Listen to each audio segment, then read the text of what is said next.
Do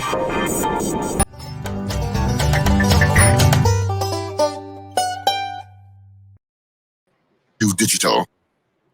Hi, good morning, and welcome to Power Conversations. I'm Denise Demming, and we have our guest today, Debrah Lewis. But just before we begin our guest, Debrah, thank you ever so much for being with us. Just before we begin, a couple of things. Power Conversation, today's the first edition of Power Conversation. We invite you to call us. We invite you to comment on all of the things that we're saying. We invite you to follow us. You can phone, you can come in, and because Power Conversations is about that. So welcome, Debrah. Thank you for joining us, and tell me, why are you here? Why did you say yes? Good morning, and thank you for the invitation.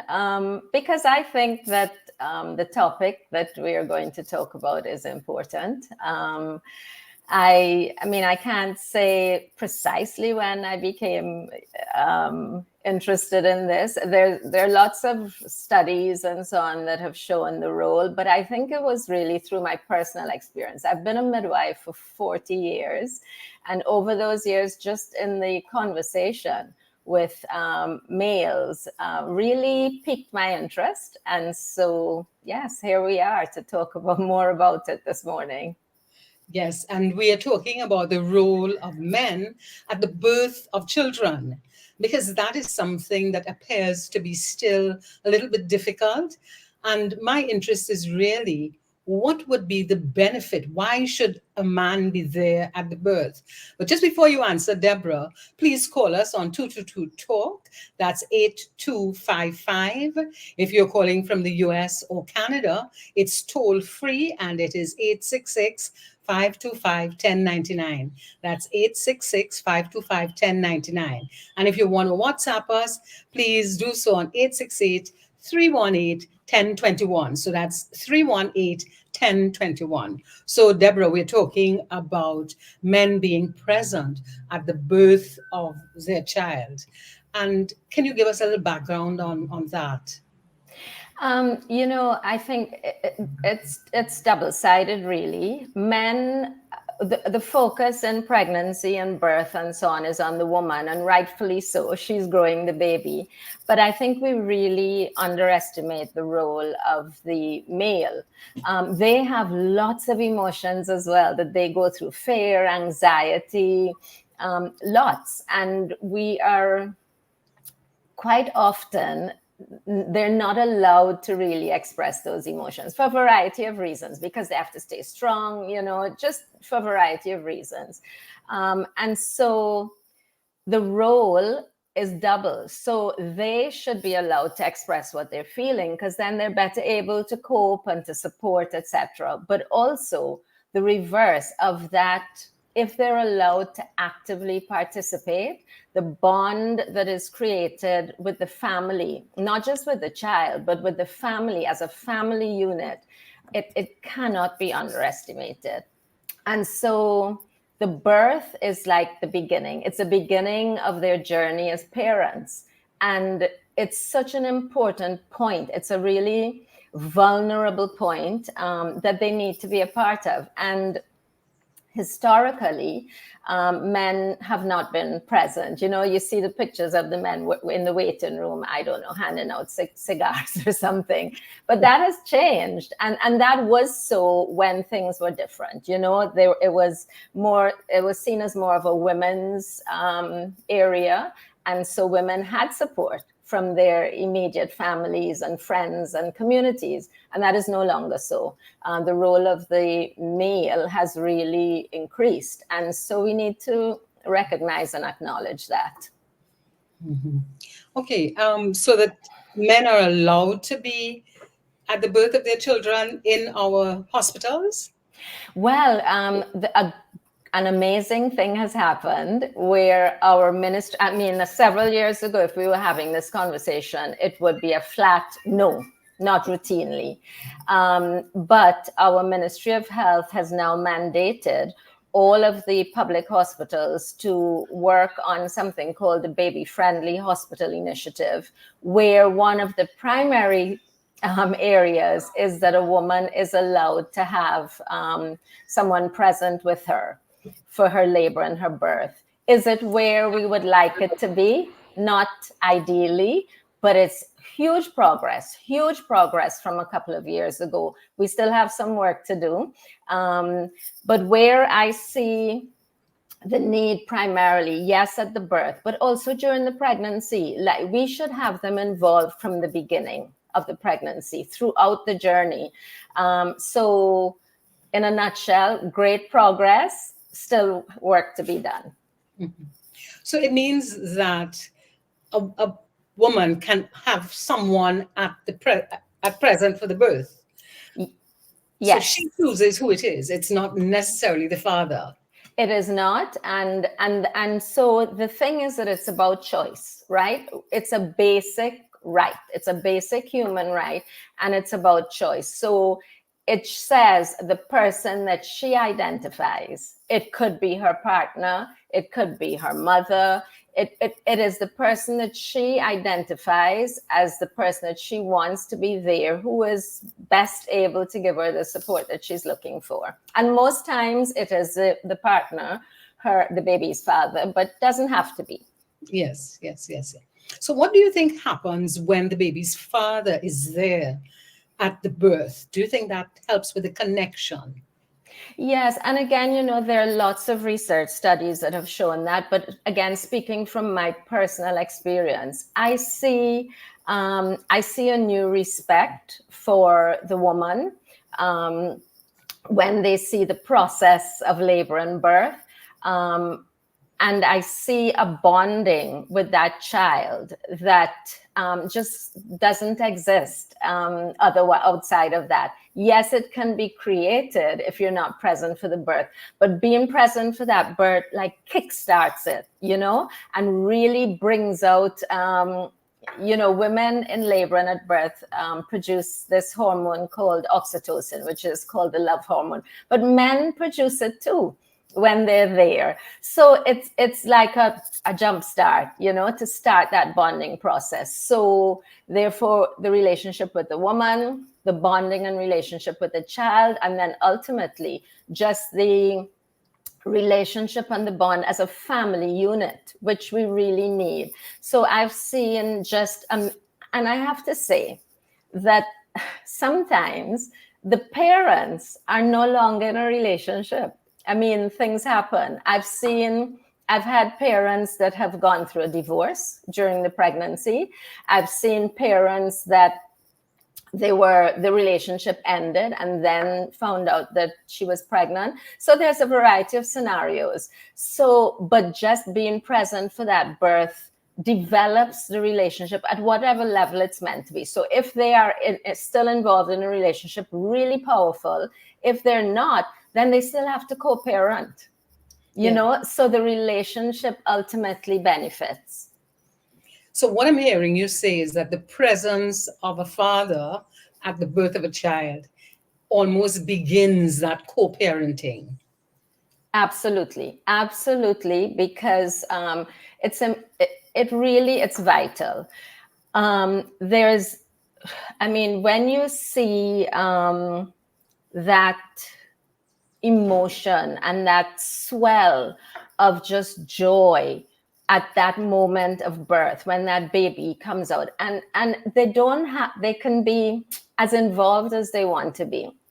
So quite often I say, you can stand in the corner with your back turned, but your mere presence, because also, again, well researched, that the presence of a familiar person that you trust during your labor and birth makes a big difference in how the woman manages, copes, how it progresses, that type of thing. So just their presence, but then imagine being present in a more intimate way and supporting. It's just powerful. Yes, yes. And what has been your experience when you've seen men at the birth? Is it that they cry? Is it that they are? What have you seen?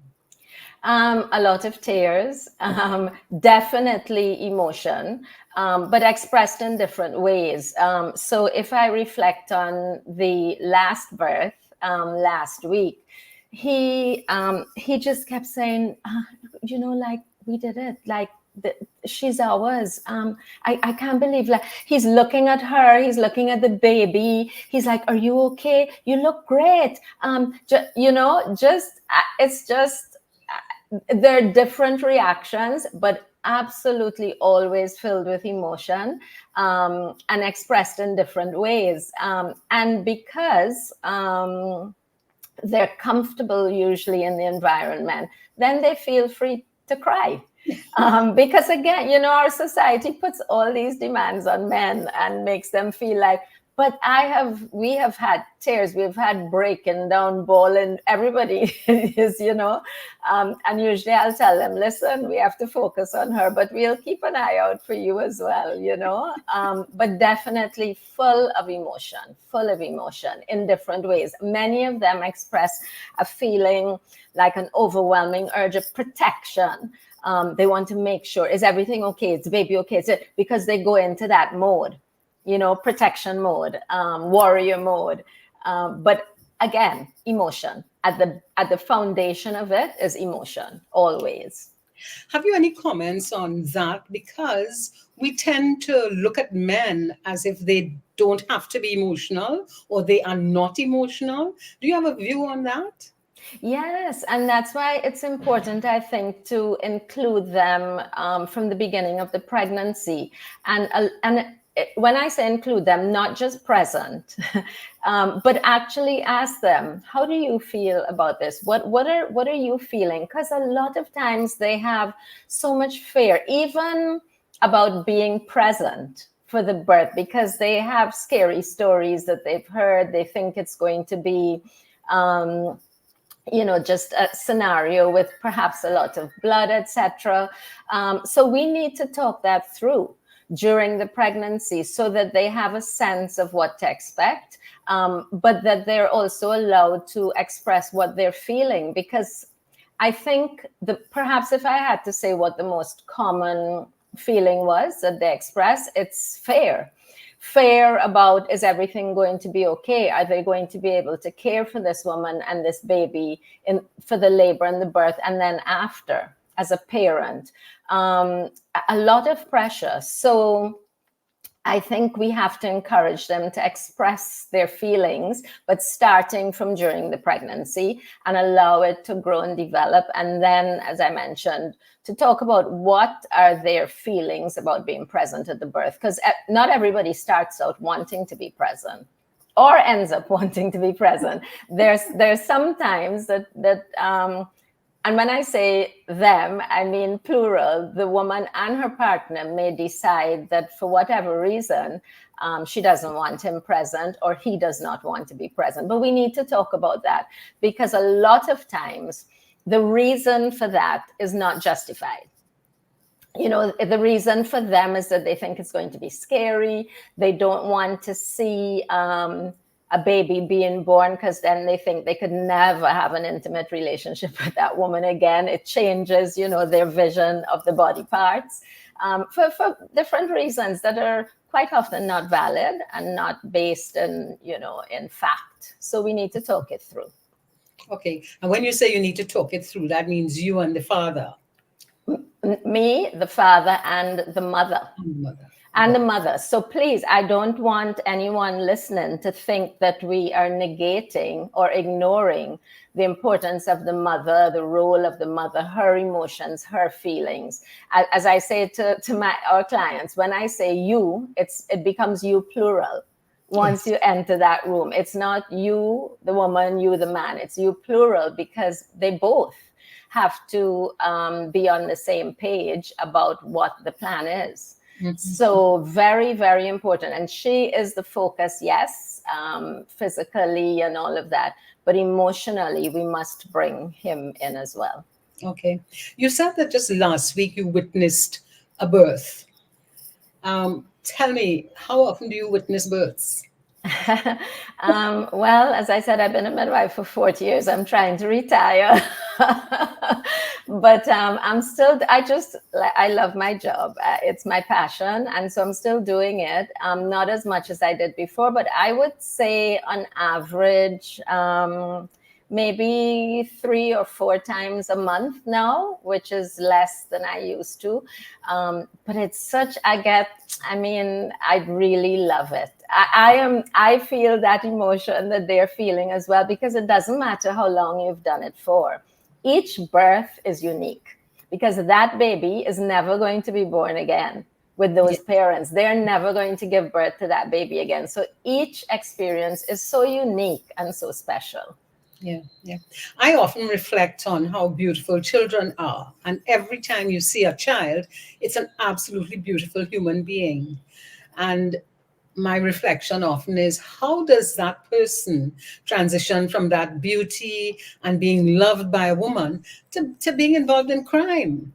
And that transition, to me, I have no evidence, but I feel that if more men were involved in the birth of their children, it might impact their whole social impact and their concept of what their role is in a society like ours. Do you have a view on that?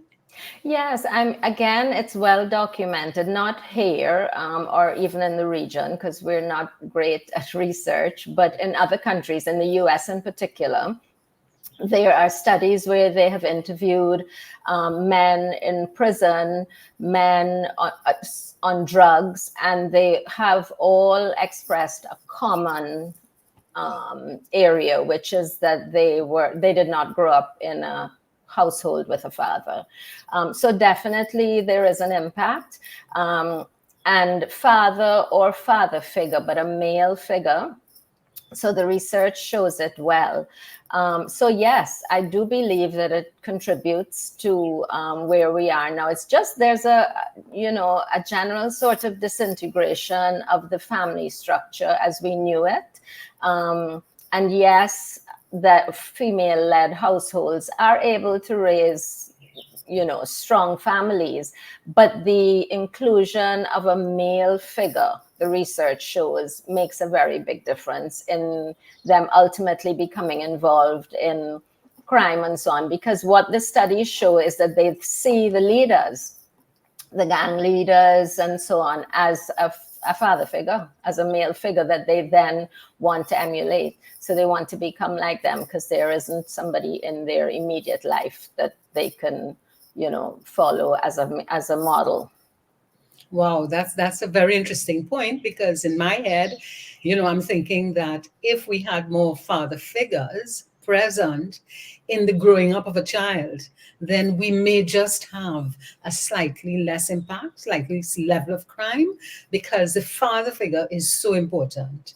And that bothers me, because I think that people who are in their 40s, there aren't enough men. I think a lot of the men have been killed in Trinidad, so that we need to find father figures for people in that generation. But that's not why we're here. We're not here to talk about that. I want to tell me, you were involved in a place where birth happens. Tell me about it. So I am, 5 of us several years ago founded Mama Toto Resource and Birth Center, which is in Belmont. And our primary focus is taking care of women during their pregnancy and birth, and up to about 6 weeks after they've given birth. And I think, although I was a midwife for many years before that, and seeing the role of the family and the partner, I think that's where it really became concretized in my head. Because, for example, we have our visits during the pregnancy are an hour long. Now you can check the baby and blood pressure and so on in, 10, 15 minutes or so. But then we spend the rest of the time talking about everything, because understanding that everything surrounding them can impact that pregnancy, that birth, and the parenting experience. So during the pregnancy, we start the conversation about, what are you thinking now? What are you thinking about the birth? What are you thinking about the period immediately after the birth, how will you be able to support her? What are your expectations? Because when expectations don't line up, is the beginning of trouble, you know, on either side. So who is going to be there to support you? And then an interesting phenomenon started where we actually have a support group. So we have an NGO arm of Mama Toto that has several support groups. But one of the support groups was for women who had given birth, and not just for our clients, for anyone who wanted to attend. And we would meet once a month. Since COVID, it's become virtual. But the fathers in that group started saying, you know, we would really like to have a group for us with men only, where we can talk about what we're feeling and what we're experiencing and get support from other men who have gone through those experiences. So we started a father support group. So they would come, and the women and the babies would usually be with the women, would be in one room, and the fathers in another room, led by, you know, a couple of people who agreed, who have experience with working with boys and men. And they said, you know, something like the support right after the baby is born. Generally, we have a family member, female family member, sometimes the mother, the woman's mother. And they said it really made them feel as if they were being pushed aside. And not very interesting, you know, because we're thinking, well, this is great support. You know, great support for you and for her. But it was how it was being done, and they felt like they didn't have a role, and they really just felt like they were being sidelined. So something like that would never have come up. But just to go back to when the group started. So we went in as the midwives, and they all sort of looked at me and said, okay, like, you could leave now, you know, because it was not about me being there as a professional. It was truly, they just wanted peer support. They wanted to be able to express how they were feeling and have somebody understand and give them the support that they were looking for. So that has been a really successful group, the father support group. As I said, unfortunately, during COVID, we stopped in person and we have not started it back. So it's a WhatsApp support group, and they do like little workshops and so on. But just, you know, just knowing that you have the support of someone who is a professional in supporting males and boys, but also somebody who's had the experience, who could say, yeah, well, this is what worked or this is what didn't, that type of thing. Tell me about Mama Toto. What's that word? I don't know. Right. So sorry, I got completely, you asked me about Mama Toto and I went on. So Mama Toto, it's a Swahili word that means mother and baby, Mama Toto. It's also a little bit of an acronym. We had a little play of Mothers and Midwives Alliance of Trinidad and Tobago. And when we started, we thought, we're going to get some comments. And we get a lot of smirks still if we go somewhere and say, hi, I'm Debrah Lewis from Mama Toto, because, you know, the Toto word in Trinidad and Tobago could be taken in many different directions. So quite often we get a response, but I say, well, that's okay, because now you won't forget us. So we have an NGO arm where we do a lot of community outreach. We have the support groups that I mentioned. Another support group that has been really successful is one for families who've had a loss, a miscarriage or loss, because there isn't really a group that exists for that. So they can call us, they can have one-to-one counseling or group counseling. We do sessions at a home for pregnant adolescents. We do community outreach sessions, educational sessions in schools, that type of thing. And then we have the birth center, which I mentioned, that we care for pregnant women and they can also give birth with us. So Mama Toto only has one institution, one venue? Yes, but we don't have the capacity to set up another one, but if anybody is interested, we're happy to share our model with them. So and support them. You know, it's quite interesting actually, because we have had interest from somebody in Tobago, somebody in San Fernando, but it has never evolved.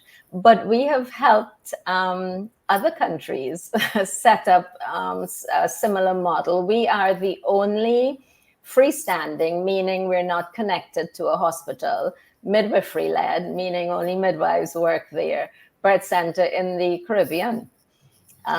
There was one in Barbados which closed, and we have just recently supported an obstetrician, a doctor, to restart one in Barbados.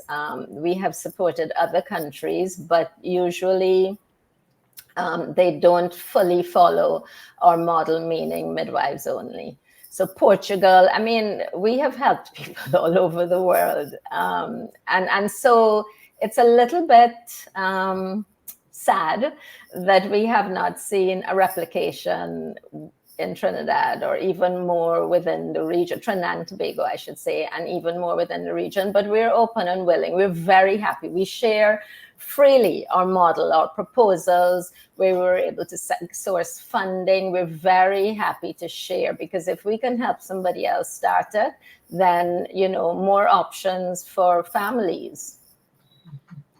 That is absolutely tremendous. And I heard you say that you all supported someone in Portugal. Yes, I've even gone to Portugal and done a presentation for a group of midwives there who wanted to set up a birth center alongside a hospital and offer water births, because we offer water births at Mama Toto. So I've gone there. We've really helped people in many countries.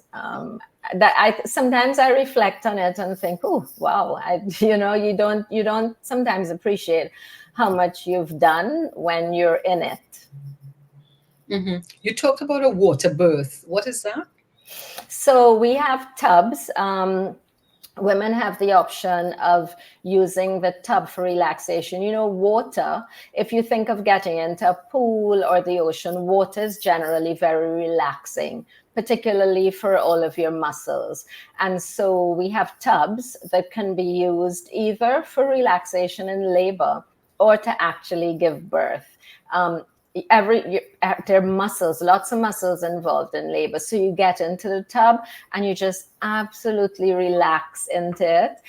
So women who've had both experiences, a land birth, as we say, or a water birth, have said that, you know, the water birth just feels so much more relaxing and soothing. And the babies are generally a lot more calm, because they're living in a bag of water for 9 months. So it's water to water, but perhaps just a bigger space. So a much more gentle transition for the babies when they're born. And they don't, you know, people worry about if the babies will breathe under the water. They live in water. So, and they don't breathe and they don't stay under for that long. They come out into the water and then we bring their heads out. And that's one of the things that stimulates breathing, is when the air hits the nerves on their face or other parts of their body. And then it makes them take a breath. So they wouldn't usually breathe under at all. So no risk, but there are things that we have to maintain, such as the water temperature, because it cannot be a big shift in temperature. The temperature of the water has to be close to body temperature so that the babies don't feel a big difference. Okay.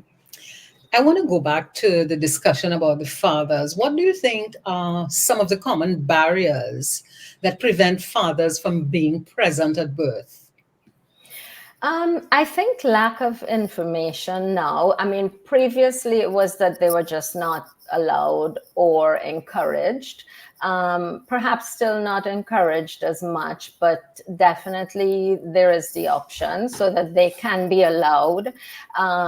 But I think the information that they need to prepare for it is important.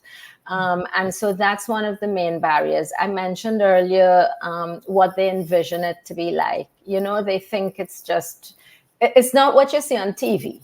It's definitely not what you see on TV with people perfectly made up and, you know, no, it's not that. But it also usually what they have in their head is really not what the reality is. They think of it as really scary and very medical, and it's not. So that's why we need to talk about it, so they have the information, because usually that's the biggest barrier now. There are some people, some women, who don't feel that they don't want their partner to see a baby being born out of the birth canal. But that's really, it's not common. It does happen, but not common. But then even so, they don't have to be, as I say, they don't have to be center stage. They can be up at the woman's shoulder, so that they're present in the room, but not seeing everything, so up at her head. So when the baby comes out and the baby goes onto her chest, they are at the back there. So they see the baby, they're part of the process, but not actually, seeing all the details. Although I have to tell you, sometimes when we were like, oh, we could see the head coming, then they want to take a little peep. It's such a powerful experience, that you see the top of the baby's head, and then you see more of the baby's head, and the process is just amazing. So most times they can't help themselves. And also, if we are telling women, yes, we're seeing progress, great job, you're doing excellent, keep pushing, follow what your body's feeling, we are the professionals. So yes, they listen to us and they trust us.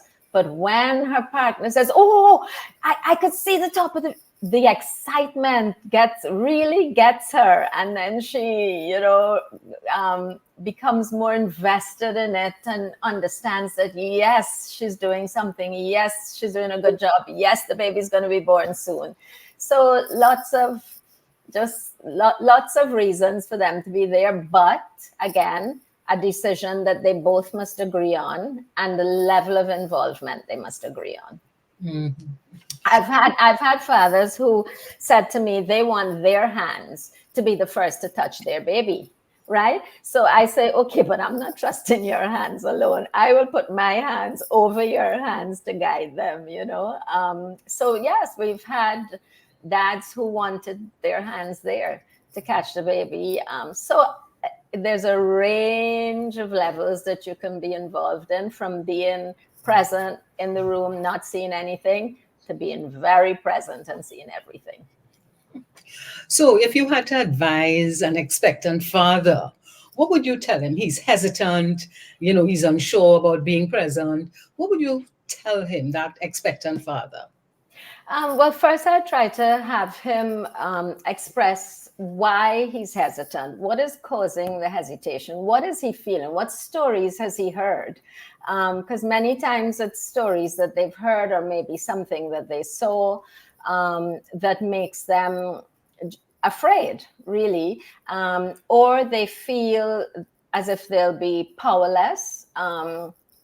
They want to be able to take the contractions away from the woman, which, can be uncomfortable or even painful. So they feel really powerless and vulnerable and fearful. So we talk through those things. We talk it through. But he first has to be able to identify what he's feeling, and then he has to be able to express it. And then we can work through, okay, what would work best for you? And maybe the best thing is not to be seeing everything. I don't think I've ever had someone who has ultimately not wanted to be in the room. They might start out saying that they'll be outside.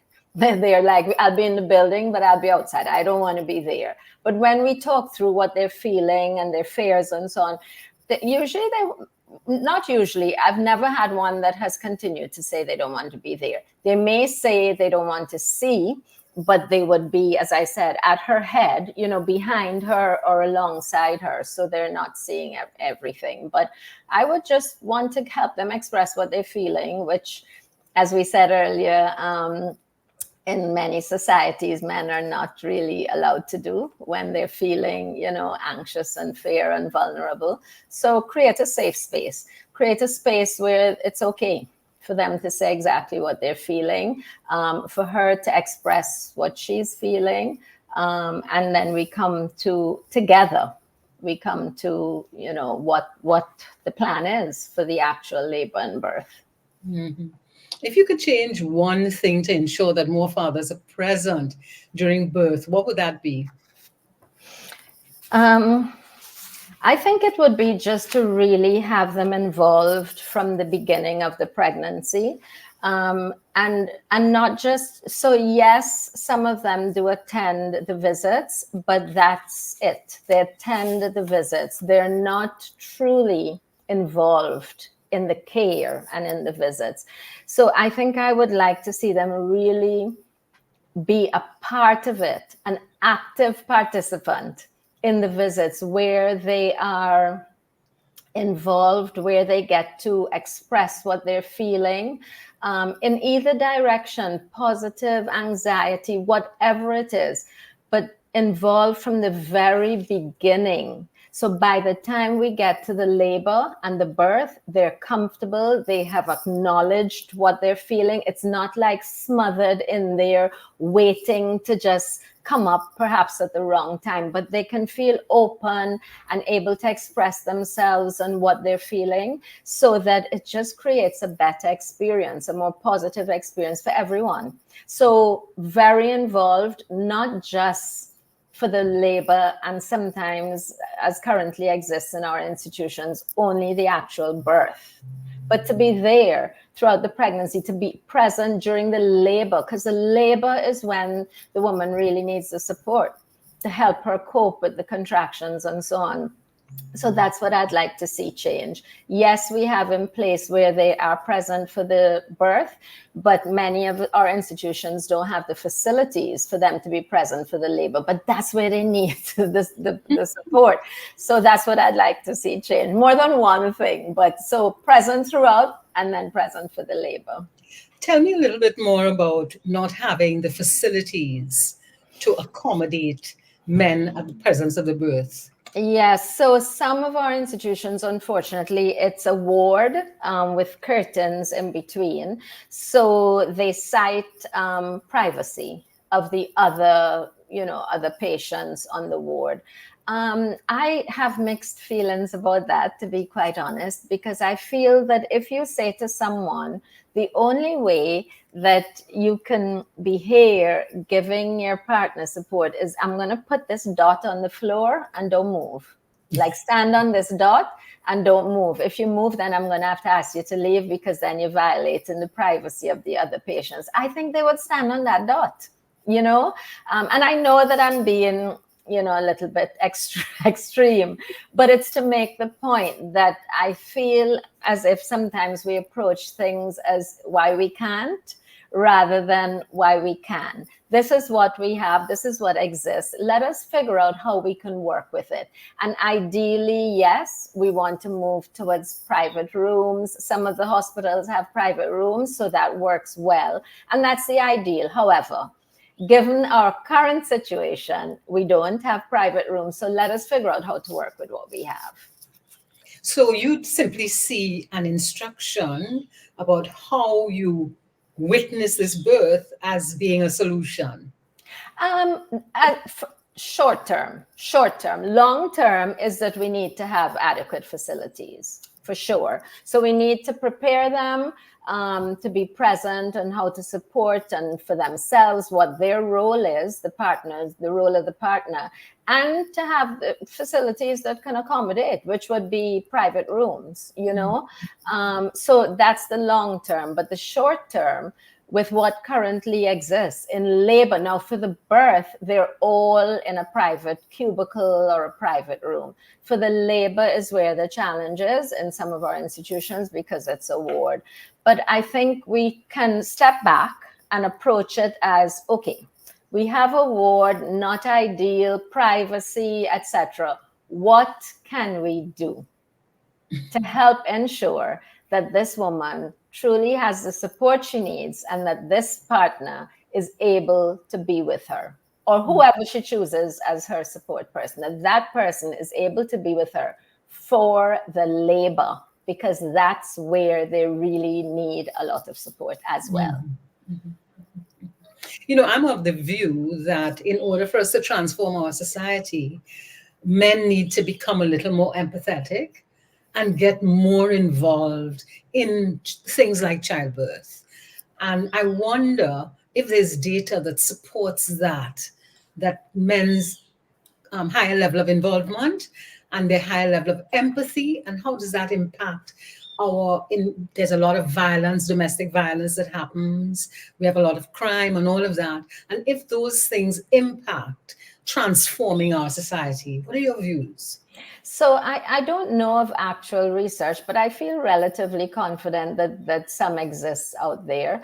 But again, from personal experience, I have seen really the appreciation and respect that evolves from them seeing the woman and the experience she goes through for the labor and the birth. So I think, from my perspective, that absolutely it would impact. It would impact that the violence. I mean, when you see a woman go through labor and birth, how could you really then turn around and violate her, physically? I mean, there's several different types of violence, but of course, physical is the most common. How could you?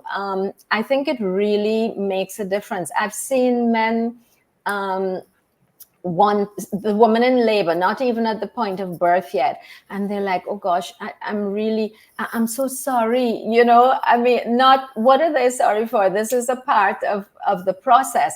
But I'm saying that to say what they feel, for her and what she's going through. I think it would definitely impact it. And now you'll make me go and look to see what studies I find, because I'm confident that there must be studies that show that. It has to have an impact. It must, because they so many men have repeatedly talked about the newfound respect and that they have for this woman. They have some generations of people that have all these fancy things that they do that I think are just a little bit outrageous. But there's something called, what is it? A push gift.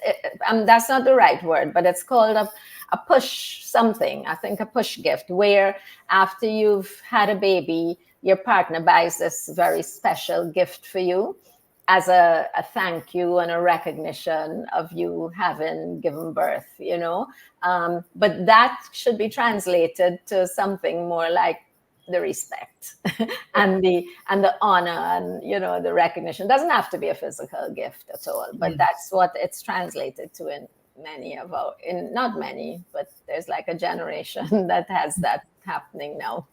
Mm-hmm. We've had a conversation that almost makes an assumption that the parents they work together, they can collaborate and so on. What about situations in which the pregnancy was not one in that, let's say, the man agreed that this was a pregnancy and the relationship is not really one that is collaborative? What would happen for the birth of that kind of child? Yes. So as I mentioned at the beginning, I've had really many situations. I've had where they actually divorced during the pregnancy, but he was still present in the building because it was still the birth of his child. He was not in the room, and that was their decision when they discussed it, but he wanted to be there. So the baby was born, and then her mom was present with her, and then we took the baby out for him to see. We have had where they were never really in a relationship, but she got pregnant. He was not happy, did not want the pregnancy to proceed. She chose to do that. He was still present, not in the room, but outside of the room. And again, we brought the baby out to him. So still the bonding happened immediately after. Not at the moment of birth. Well, I shouldn't say immediately, but shortly after. Not at the moment of birth, but shortly after. And then there are some who choose not to be involved at all. And, that's okay. You can't make somebody be involved if that is their decision for whatever reason behind it. So then we just support that woman with whoever she chooses then to be present with her. So that father may never be involved in that baby's life, unfortunately, because you see, it shouldn't be dependent on whether you have a relationship with the woman or not, right? We talk about co-parenting, that's still your child. And so you should be able to have a relationship with the child, and you should be able to co-parent. But again, that's ideal. Reality is that we're humans, and we're going to end up, the parent's going to end up in a little thing, and then it reflects on how they parent the child, unfortunately. But there have been, most of the time, where the father acknowledges that, yes, we're not in a relationship, we're really not interested in being in a relationship. They still come for visits. Sometimes it's a little tense in the room, but he is present because he is present for his child. Yes.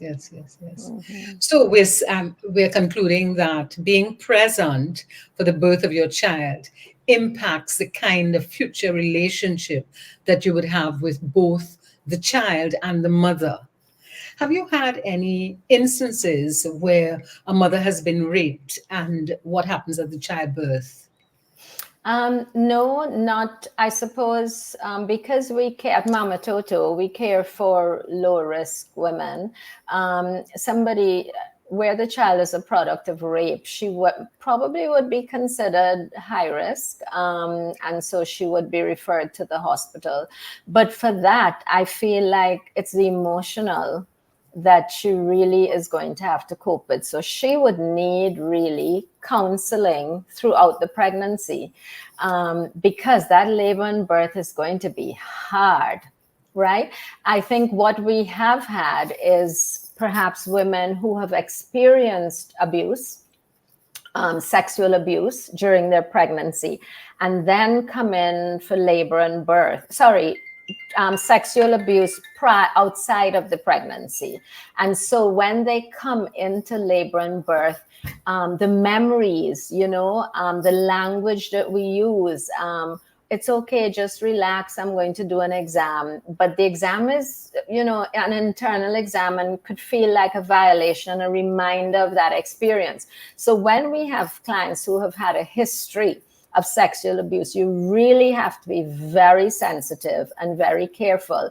And I imagine that would translate to the woman whose pregnancy is as a result of rape. Really very careful emotional and psychological support. It sounds as if pregnancy seems to require a lot of emotional and psychological support. Is that an assumption? Is that a wrong assumption on my part? No, not at all. It's, right from the beginning, in early pregnancy, there are a lot of hormonal changes, a lot of hormonal shifts. So you have the physical changes, but also the hormonal changes that can make you feel just this. Last week, I said this, and I said, yeah, 1 minute you feel like laughing, and then the next minute she's crying, and you say, why? And she said, nothing, and I don't know. And I said, she really doesn't know.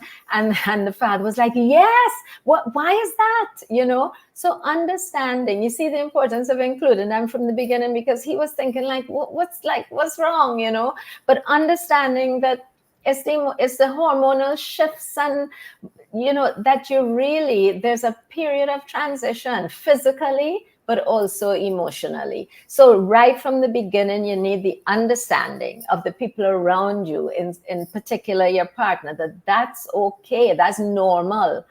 Yes, it can feel a little challenging sometimes, like, Lord, what is she crying for now, But understand that it's normal. So you take a deep breath and you say, this should pass, and I have to support her through it. It's part of the process of early pregnancy. And then you get past that period of transition, and then they're great. And then towards the end, it's heavy, and they might be a little bit emotional again, but the beginning is really where it is. So yes, absolutely, we need to be conscious of that emotional support throughout. Some of it in the beginning, hormonal shifts, but then it's like your body is changing, everything, your physically it's changing. It's a lot happening during a pregnancy. So yes, emotional. I mean, some people worry about body image. I, don't like that, but it's real. We have to keep reminding them it's okay if you gain all this weight and your whole body shifts because you're growing a baby. It's all right. So even that, like, who are we to judge what they feel? It's what they feel. And if that's what they feel, I don't have to agree with it. I don't have to like it, but I have to respect it. It's what they're feeling. So therefore, I have to help them cope with that. Like I would say, turn your back on the scale so you don't see what your weight is. And I won't tell you what it is, whatever it takes. As I said, I don't have to agree with it, but it's the reality for some people. So we have to help them cope with it and work through it. All right. Well, we are coming to an end of this interview, and thank you ever so much. But just before we come to that end, tell me, what are the messages you think you'd like people to take away from this conversation? I think I would really just like us to understand how vital the role of the father is during pregnancy, labor, and birth. I would like us to make sure that they're truly included, not just present, but included where they participate, where they're an active participant in the plan with the woman. So it's a decision, discussion and decision with both of them, and understand that the impact that it has on the relationships with the child, the woman, the family, and ultimately our communities. Mm-hmm. Do you think there should be any legal requirement or legislative statements so that men have a particular responsibility that is contextualized in terms of the law? I don't know, because then it becomes like a legal mandatory thing, but it doesn't have the emotional support. Okay. Yeah, I think we really have to work with them as individuals to help them understand the importance of the role. I think making it a legal requirement, just, it's still, so maybe they do it, but they're not invested in it. Their heart is not in it. They're not emotionally present, which then it wouldn't have the same impact.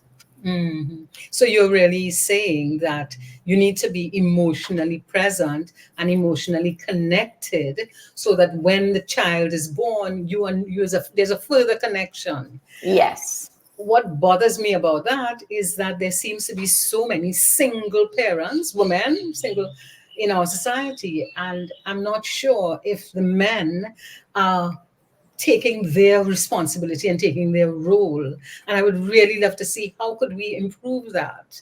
Yeah. How could we increase that level of responsibility for our young men? I think we need to do more sessions with young men, starting just like with young women, maybe, schools, primary schools. We need to address it. We don't talk about it. We don't talk about it. We don't talk about their role. We don't talk about parenting.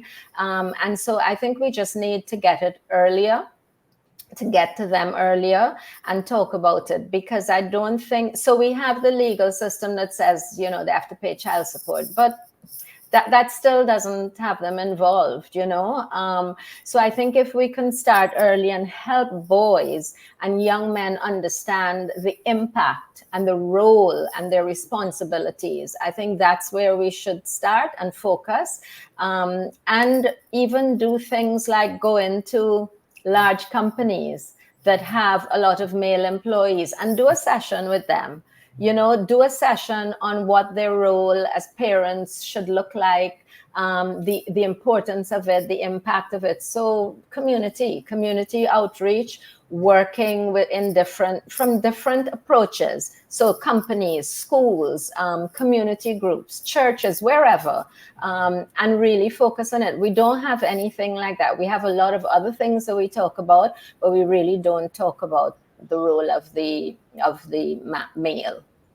An interesting conversation. Let us spend a lot more time focusing on the role of the male in terms of the development of our society, and particularly the role of the male as a father, because Yes. that is a connection that could make quite a difference. And Yes. my bias is that women need to play a stronger role in managing issues in our society.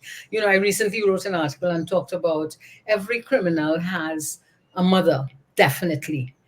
And what is her role in helping him to not go down that road? Most persons who are involved in crime have a sister. What is her role? Most of them have a partner, a female partner. What is her role? So, my conclusion is that women need to have a greater role and take a greater responsibility in transforming our society. And from what you've Yes. said, it can happen at the birth. So, Yes. what is your goodbye words to us?